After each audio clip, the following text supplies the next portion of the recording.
따뜻한 솔루션을 드리는 유튜브 명리 강헌 상담소. 유명한 상담소에 오신 것을 환영합니다. 네, 강원입니다. 배혁진입니다. 저는 김작가입니다. 솔루션 중에서 제일 중요한 솔루션이 풍수적 솔루션입니다. 풍수적 솔루션. 그러니까 그래서 이제 이 이사라는 거, 네. 다음에 혹은 집안의 인테리어, 네. 그다음에 이제 집안에 이제 방을 어떻게 배치할 것이냐. 이 방에는 누가 자고 이 방에는 누가 잘 것이냐. 사람마다 또 사주가 다르니까. 그렇죠. 그리고 이제 그러면 이제 어느 사람한테는 맞추면 저 사람한테는 안 맞고 뭐 그럴 수 있잖아요. 맞아요. 그걸 또 이제 비보라고 합니다. 그 틀어진 가운데 최대한 맞추는 거. 하여튼 이런 것들이 사실은 이제 이전에는 뭐 말도 안 되는 미신이냐 뭐 이제 이렇게 하는데 이런 것들이 이제는 우리나라 우리 동양 뭐 중국은 이런 경우를 철칙으로 생각하는 거고. 서양도 하죠. 아니 근데 중국 이제 같은 경우는 배산 임수한다고 아파트 뒤에다가 인공산을 막 산을 만들기도 만들잖아. 하던데요. 네.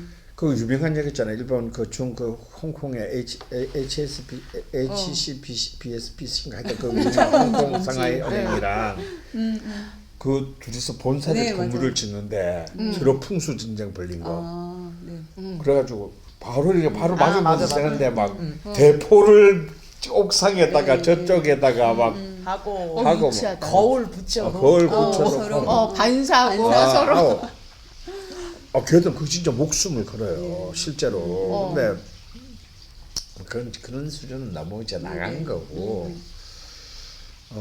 근데 이제 이미 이런 것들을 이제는 뭐 미국이나 유럽의 건축이나 인테리어 학계에서도 전부 다 받아들이고 있거든. 이제 그걸 다 펑슈, 우리는 풍수라고 하지만 이걸 갖다 중국말을 읽으면 펑슈인데 네. 펑슈에 대해서 이미 미국에서만 박사 논문이 한 300편 나왔어요. 미국에서요. 미국 대학에서만. 뭐 독일에서도 굉장히 독일 건축학계에서도 풍수 이론은 이제 결국 이제 결국은 뭐냐면 친환경적,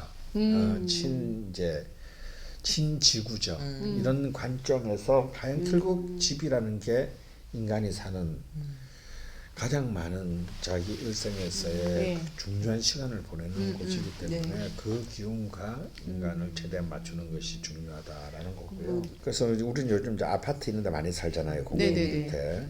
그래서 이제 또 그 공간은 예를 들어서 수의 땅이라도 네. 내가 20층에 산다.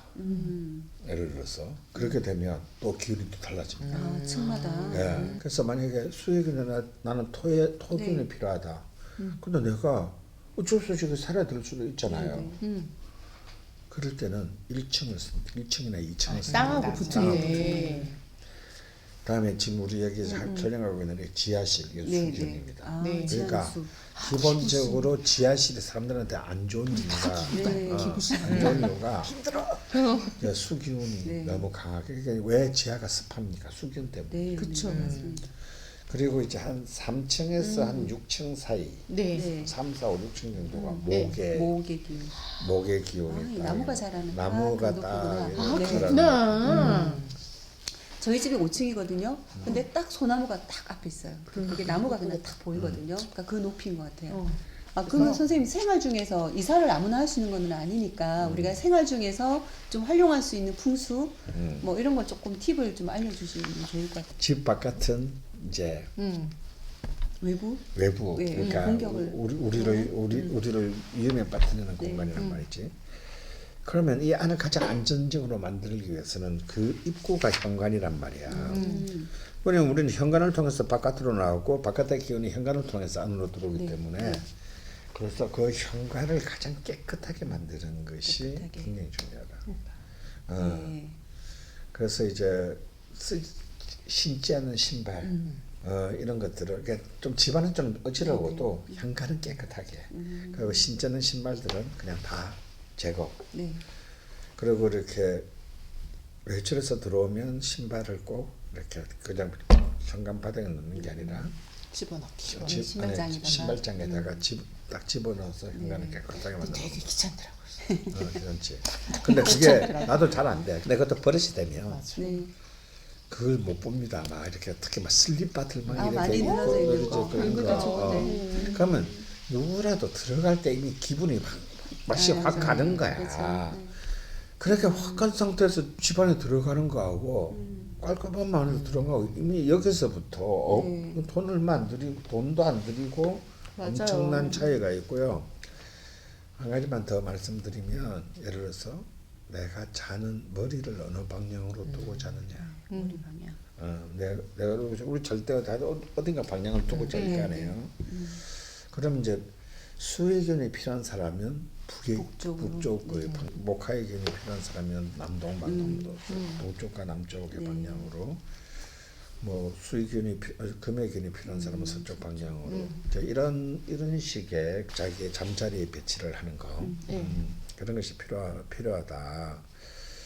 그래서 이제 예를 들어서 토견이 필요한 사람이 1층에 살면서 아무리 아파트 살아도 왜 1층 살면 약간 베네핏이 있잖아요. 네.